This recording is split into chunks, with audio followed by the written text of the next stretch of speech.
இல்ல நீ வசரம் மிக வசரம் நான் எட்டி தொடவா அடிக்கடியே இளங்கொடியே நான் மடிமேல் விழவா சோழ காட்டுக்குள்ள சோகம் கண்டதால காளங்கண்ணு குட்டி தூக்குதுவால மாமனுக்கு தாங்கவில்லை இனி மாறாப்புக்கு வேலை இல்லை மூணு முழம் மல்லியப்பூ உன்னை முட்டக்கண்ணால் பாக்குறதோ முட்டக்கண்ணு மல்லியப்பூ உன்னை முட்ட சொல்லி கூப்பிடுதோ நீ காவலுக்கு மட்டும் இல்லையா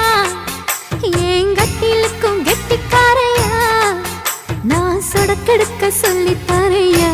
நீ கிட்ட வாயா மூணு மல்லியப்பூ என்ன முட்டக்கண்ணா பாக்குதடி முட்டக்கண்ணு மல்லியப்பூ என்ன முட்ட சொல்லி